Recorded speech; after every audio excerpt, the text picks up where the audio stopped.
Hello viewers, welcome to Malayala excellence YouTube channel. మీ అందరికీ కూడా ఒక విజయదశమి శుభాకాంక్షలు స్టూడెంట్స్. మరి ఈరోజు మనం డిస్కస్ చేయబోతున్నటువంటి టాపిక్ ఏంటంటే, ఈరోజు మనకి ఆఫ్టర్నూన్ తెలంగాణ ముఖ్యమంత్రి గారు ఒక జాతీయ రాజకీయ పార్టీని స్థాపిస్తున్నట్టుగా అనౌన్స్ చేయడం జరిగింది. మరి ఈ కాంటెక్స్లో అసలు రాజకీయ పార్టీలు ఏమిని అంటే ఏ రకాలుగా ఉంటాయి, లెఫ్ట్ పార్టీ అంటే ఏంటి, సెంట్రలిస్ట్ పార్టీ అంటే ఏంటి, రైటిస్ట్ పార్టీ అంటే ఏంటి, అలానే రాజకీయ పార్టీల్లో వివిధ పార్టీలు లైక్ వన్ పార్టీ సిస్టమ్ అంటే, టూ పార్టీ సిస్టమ్ అంటే, త్రీ పార్టీ సిస్టమ్ అంటే ఏ విధంగా ఉంటుంది, అలానే రాడికల్ పార్టీ అంటే ఏంది, రియాక్షనరీ పార్టీ అంటే ఏంటి, అలానే రిఫార్మిస్ట్ పార్టీ అంటే ఏంది, ఇలాంటివి కొన్ని డిస్కస్ చేసిన తర్వాత మనం ఒక పార్టీ యొక్క జాతీయ పార్టీగా ఈ యొక్క అంటే రికగ్నైజేషన్ అంటే గుర్తింపు రావాలంటే ఎన్నికల సంఘం ఎలాంటి కండిషన్స్ పెట్టింది, అలానే స్టేట్ పార్టీగా రావాలంటే ఎన్నికల సంఘం ఎలాంటి కండిషన్ పెట్టింది అంటే మనకి ఎగ్జామినేషన్ పాయింట్ ఆఫ్ వ్యూలో అన్నమాట. దాంతోపాటు ఒక పొలిటికల్ పార్టీ స్థాపించిన తర్వాత దాని యొక్క రిజిస్ట్రేషన్ ప్రక్రియ ఏ విధంగా ఉంటుంది ఎలక్షన్ కమిషన్ దగ్గర, అండ్ ఫైనల్గా వీడియో ఎండింగ్లో ఎలక్షన్ కమిషన్ యొక్క నిర్మాణం అంటే ఆర్టికల్ 324 ఉంటుంది కదా, 324 నుంచి 329 వరకు ఇంపార్టెంట్ ఆర్టికల్స్ అన్ని చూసిన తర్వాత వీడియో ఎండింగ్లో ఎలక్షన్ కమిషన్ యొక్క ప్రధానమైనటువంటి విధులు మనం డిస్కస్ చేయడం జరుగుతుంది స్టూడెంట్స్. సరే, ఈరోజు జరిగినటువంటి లేటెస్ట్ డెవలప్మెంట్ ఏంటంటే, మన కరెంట్ అఫైర్స్ పాయింట్ ఆఫ్ వ్యూలో తెలంగాణ రాష్ట్ర సమితి యొక్క పేరును భారతీయ రాష్ట్ర సమితి అని పేరు మార్చడం జరిగింది స్టూడెంట్స్. భారతీయ రాష్ట్ర సమితి ఎందుకు, రాష్ట్రీయ స్థానం నుంచి జాతీయ స్థాయిలో పోటీ చేయాలన్నటువంటి ఉద్దేశంతో తమ యొక్క పేరును మార్చుకున్నారు. ఇక్కడ మీరు టీఆర్ఎస్ వాళ్ళు రిలీజ్ చేసినటువంటి ప్రెస్ స్టేట్మెంట్ చూసినట్టయితే కనుక టీఆర్ఎస్ తెలంగాణ రాష్ట్ర సమితి in state general body meeting అని చెప్తూ ఇక్కడ వీళ్ళు ఏం చెప్తున్నారంటే, to that effect necessary amendments to the party constitution very very important. అంటే ప్రతి రాజకీయ పార్టీ కూడా స్థాపించినప్పుడు వాళ్ళు ఒక పార్టీకి రాజ్యాంగం కాన్స్టిట్యూషన్ అంటూ ఉంటుంటుంది.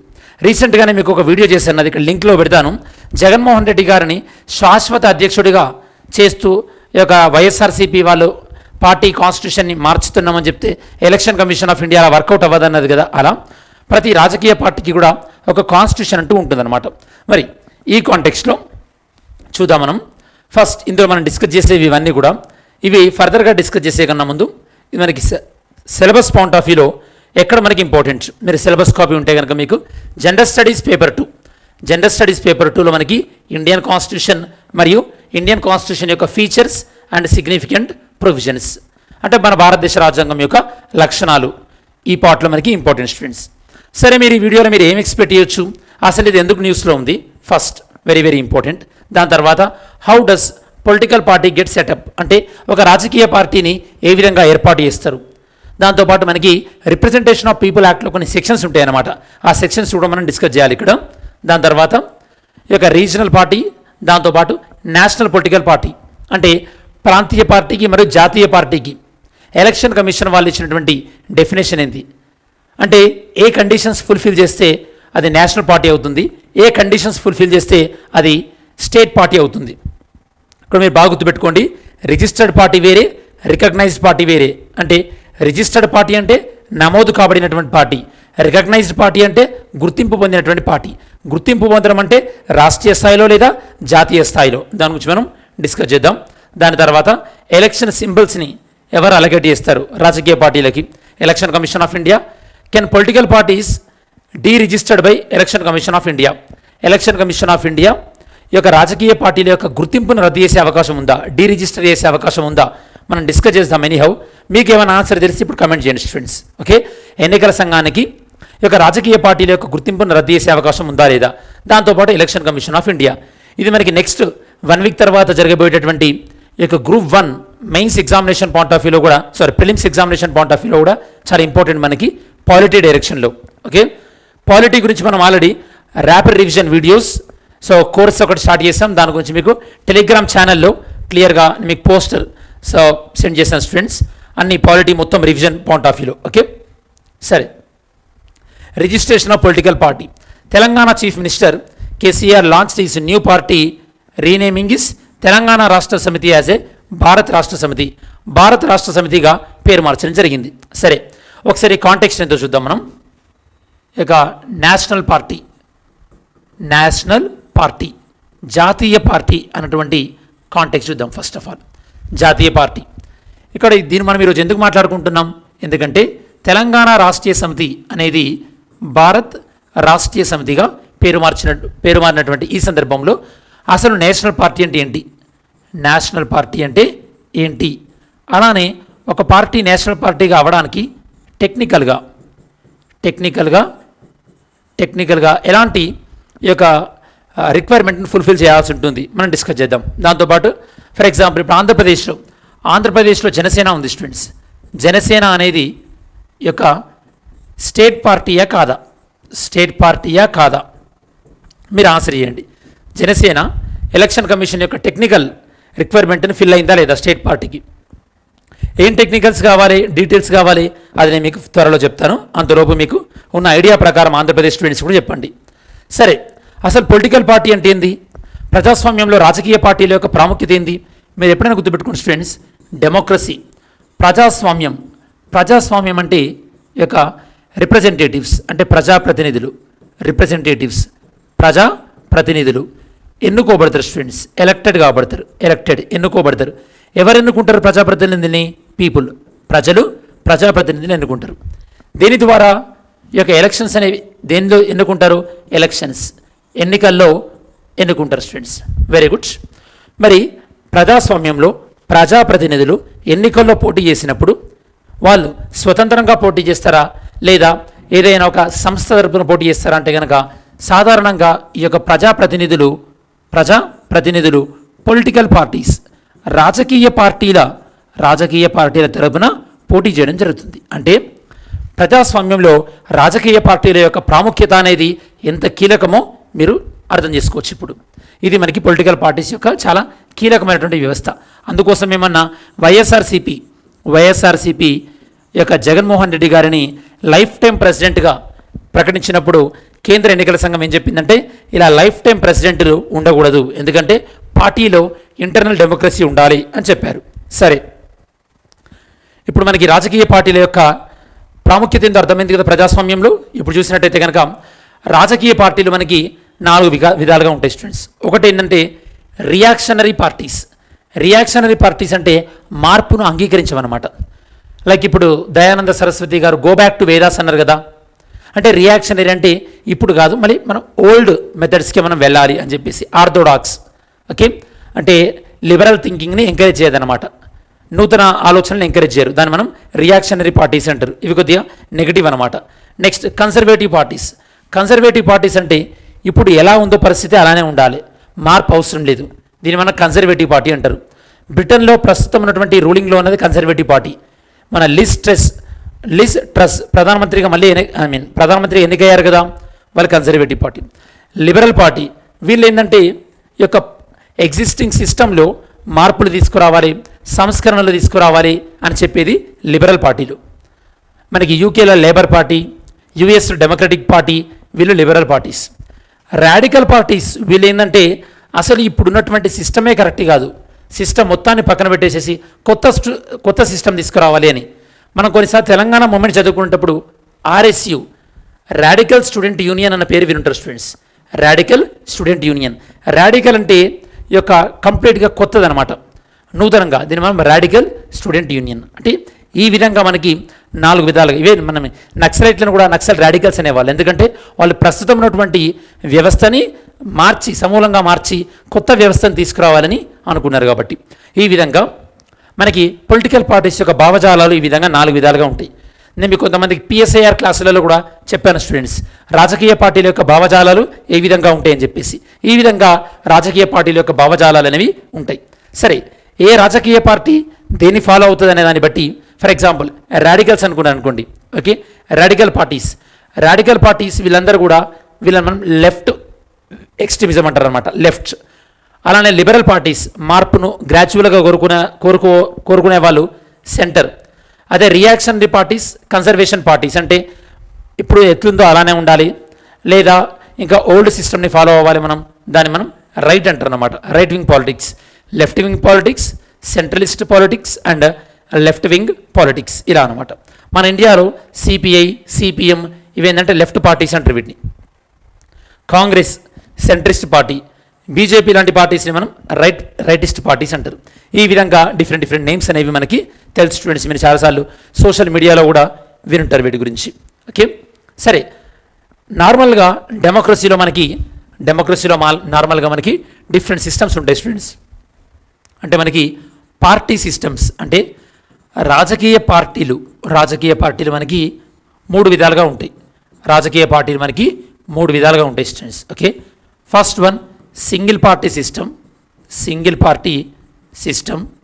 Second one dual party system, లేదా దీన్ని మనం టూ పార్టీ సిస్టమ్ అని అంటారు. Third one multi party system. అంటే ఈ యొక్క బహు రాజకీయ పార్టీలు ఉంటాయి అన్నమాట. సింగిల్ పార్టీ సిస్టమ్ అంటే మనకు ఒకటే పార్టీ, బెస్ట్ ఎగ్జాంపుల్ రష్యా కానీ చైనా కానీ అలాంటి దేశాలు.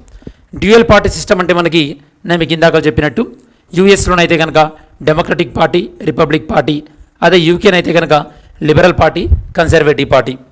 సింగిల్ పార్టీ అంటే మనకి చైనా కానీ లేదా రష్యా కానీ అక్కడ కమ్యూనిస్ట్ పార్టీ రూలింగ్ ఉంది కాబట్టి. మల్టీ పార్టీ సిస్టంలో మనకి జనరల్గా ఇండియా లాంటి కంట్రీస్ అనమాట. ఒకటి కానీ ఎక్కువగా రాజకీయ పార్టీలు ఉన్నట్టయితే దాన్ని మనం మల్టీ పార్టీ సిస్టమ్ అని అంటుంటారు స్టూడెంట్స్. ఓకే, ఇక multi party system India, Switzerland ఇలాంటి దేశాలన్నీ కూడా, ఫ్రాన్స్ ఇవన్నీ. Okay, political party get setup.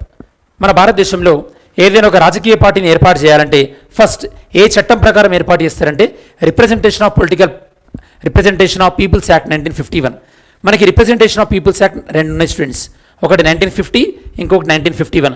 1950 దేని గురించి చెప్తుందంటే ఈ యొక్క ఎన్నికల రోజుకన్నా ముందు ఏమేం కార్యక్రమాలు ఉంటాయో వాటి గురించి చెప్పేది మనకి రిప్రజెంటేషన్ ఆఫ్ పీపుల్ యాక్ట్ 1950.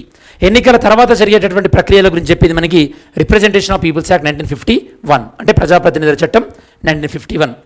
సరే, రిప్రజెంటేషన్ ఆఫ్ పీపుల్ యాక్ట్ 1951 ఇందులో మనకి సెక్షన్ 29A ఏం చెప్తుందంటే కనుక ఒక పొలిటికల్ పార్టీ, మన భారతదేశంలో ఏ పొలిటికల్ పార్టీ అయినా సరే ఎన్నికల్లో పోటీ చేయాలంటే వాళ్ళు ఖచ్చితంగా ఎలక్షన్ కమిషన్ వద్ద రిజిస్టర్ చేసుకొని ఉండాలి స్టూడెంట్స్. ఓకే, కేంద్ర ఎన్నికల సంఘం వద్ద రిజిస్టర్ చేసుకొని ఉండాలి.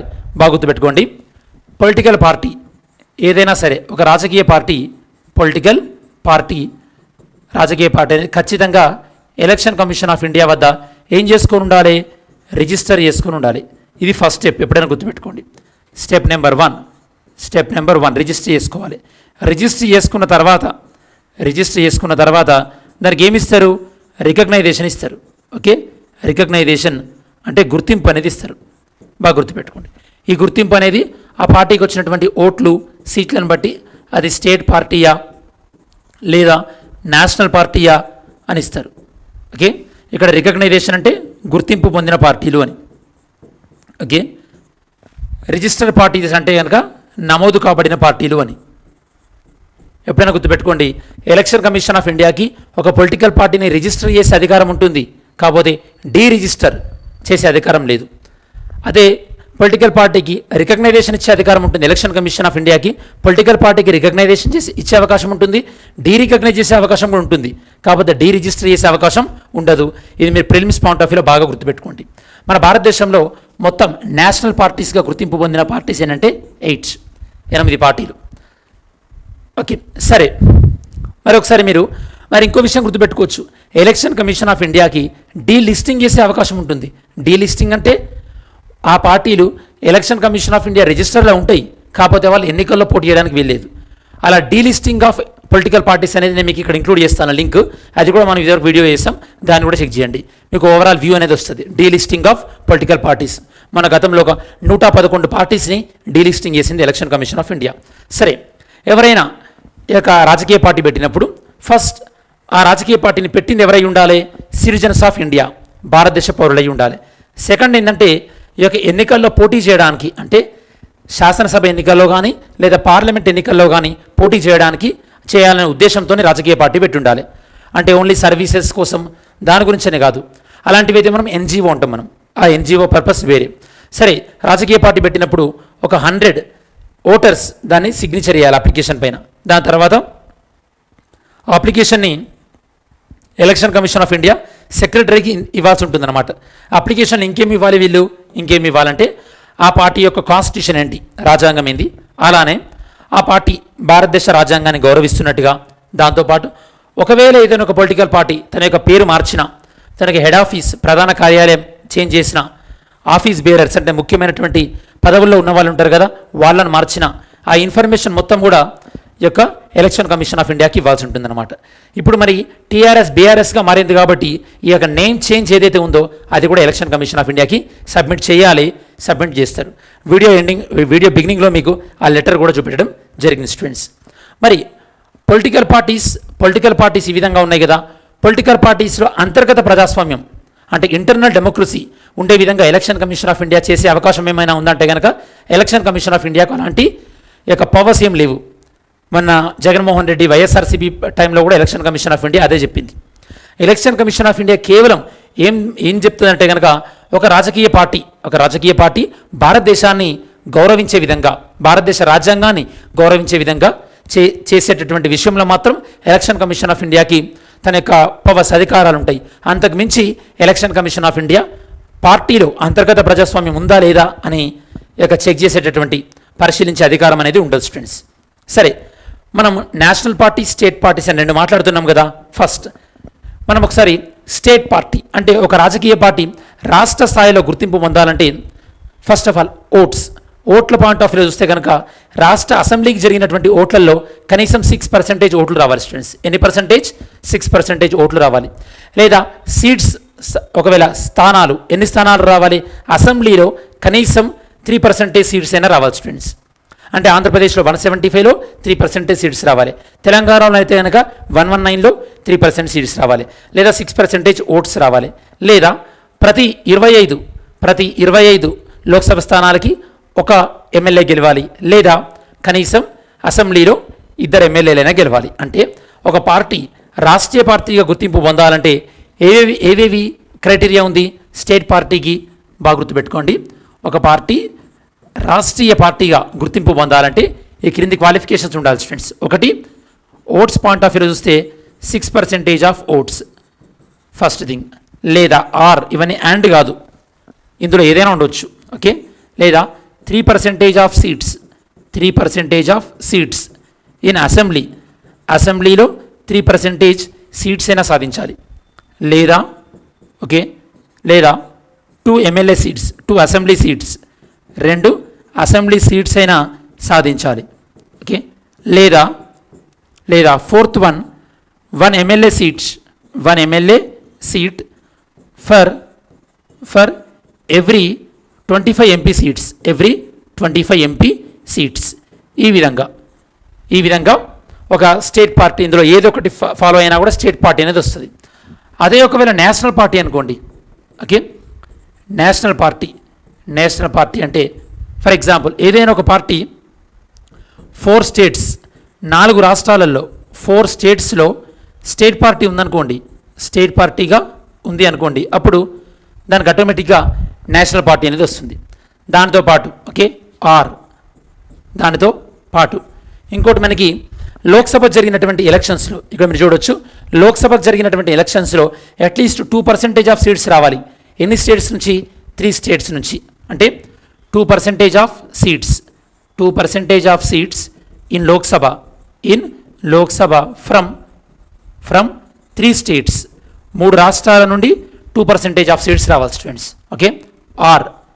ఇది కాకుండా, ఇది కూడా కానట్టయితే కనుక ఇంకేం చేయొచ్చు? మనకి వాళ్ళు ఓవరాల్గా లోక్సభకు జరిగిన ఎన్నికలలో 6% ఓట్స్ వచ్చి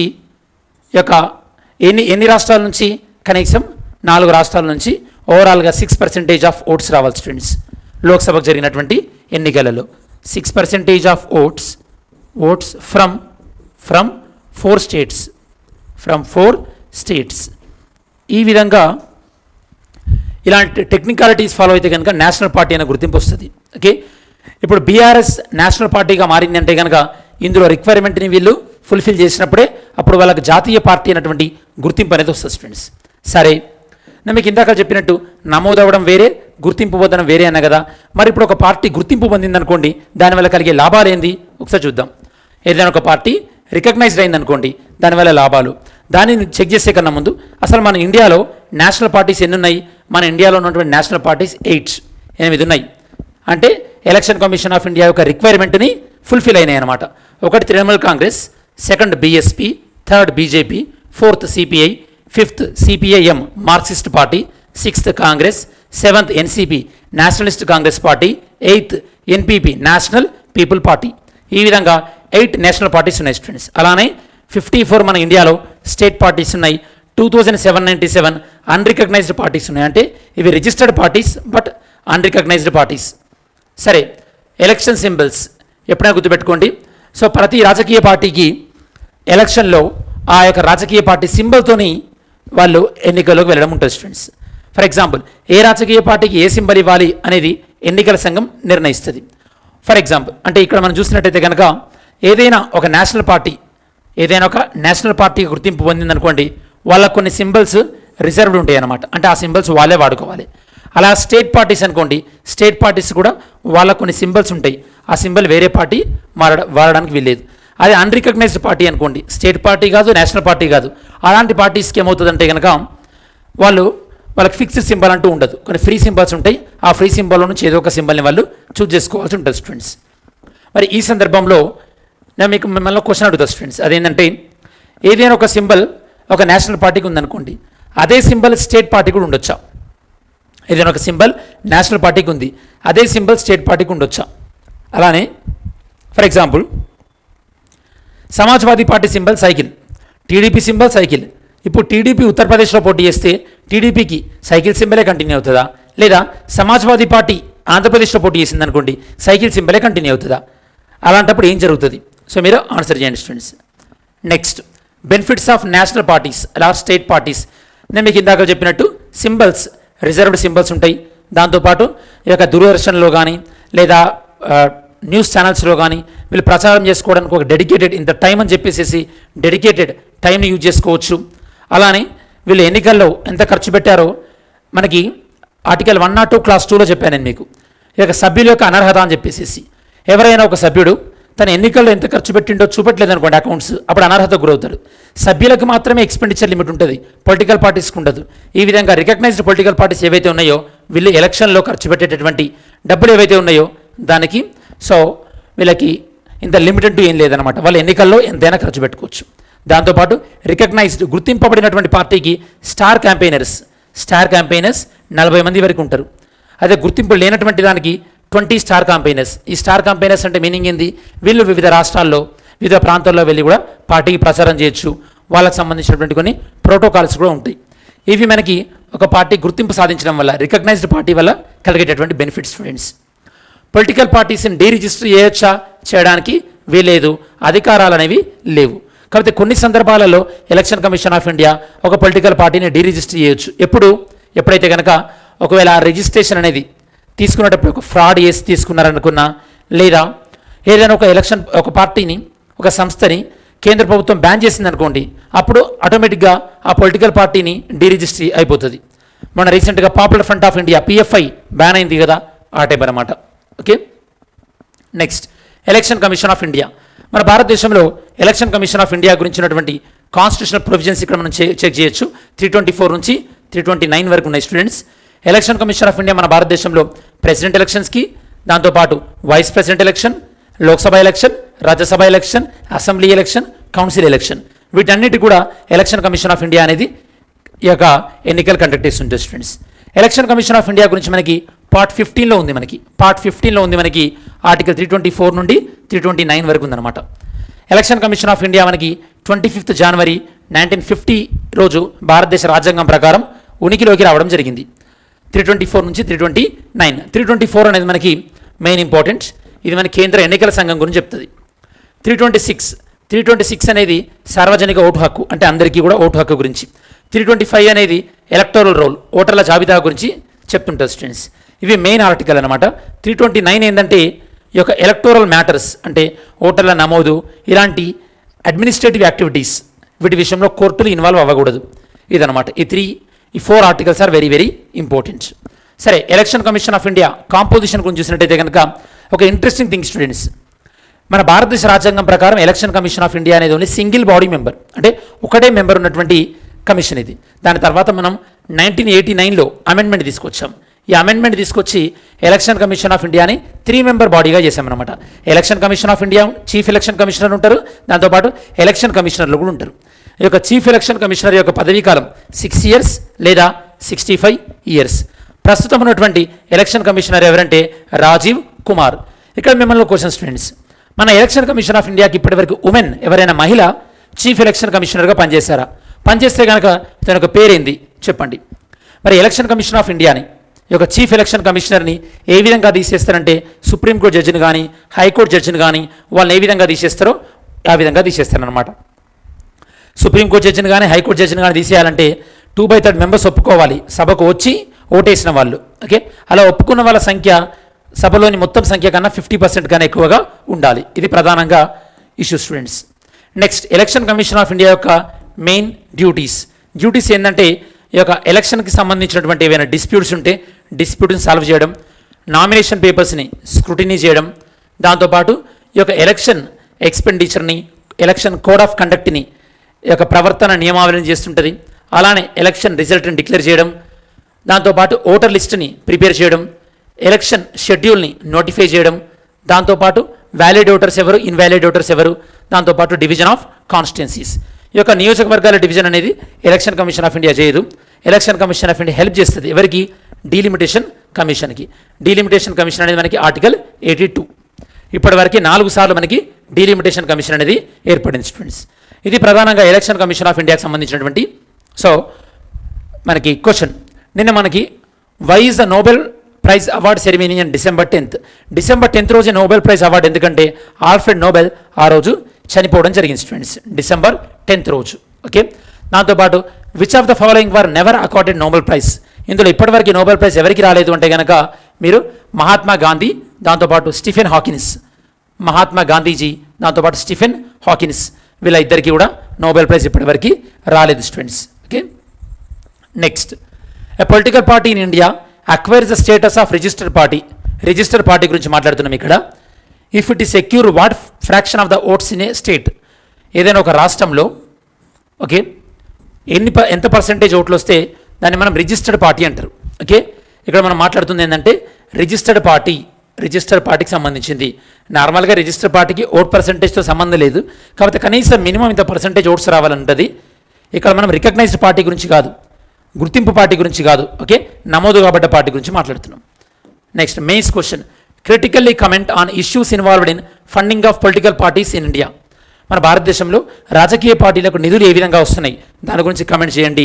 and their implications and governance, అది మన భారతదేశంలోని గవర్నెన్స్ పరిపాలన పైన దాని యొక్క ప్రభావం ఏ విధంగా ఉంది అనేది కమెంట్ చేయండి స్టూడెంట్స్. ఇది మనకి ఓవరాల్గా ఈరోజు టాపిక్ మనకి రివిజన్ చేద్దాం. ఫస్ట్, టీఆర్ఎస్ బీఆర్ఎస్గా మారినటువంటి సందర్భంలో డెమోక్రసీలో రాజకీయ పార్టీల యొక్క ప్రాముఖ్యత ఏంది, అలానే multi party system, single party system, double party system, దాని గురించి మనం డిస్కస్ చేసాం. దాంతోపాటు పొలిటికల్ పార్టీస్ రిజిస్ట్రేషన్లో భాగంగా డిఫరెంట్ స్టెప్స్, రిజిస్టర్డ్ పార్టీ అంటే ఏంది, రికగ్నైజ్డ్ పార్టీ అంటే ఏందో మనం డిస్కస్ చేసాం. దాంతోపాటు స్టేట్ పార్టీ, నేషనల్ పార్టీకి మధ్య ఉన్నటువంటి తేడా ఏందో మనం డిస్కస్ చేసిన తర్వాత ఎలక్షన్ కమిషన్ ఆఫ్ ఇండియాకు ఉన్నటువంటి కొన్ని పవర్స్, దాంతోపాటు ఎలక్షన్ కమిషన్ ఆఫ్ ఇండియాకి సంబంధించినటువంటి కాన్స్టిట్యూషనల్ ప్రొవిజన్స్ గురించి కూడా మనం డిస్కస్ చేయడం జరిగింది. ఇది స్టూడెంట్స్ ఓవరాల్గా టీఆర్ఎస్ బీఆర్ఎస్గా మారినటువంటి ఈ సందర్భంలో ఈ యొక్క జాతీయ పార్టీ అన్నటువంటి టాపిక్ సంబంధించిన సమగ్రమైన విశ్లేషణ.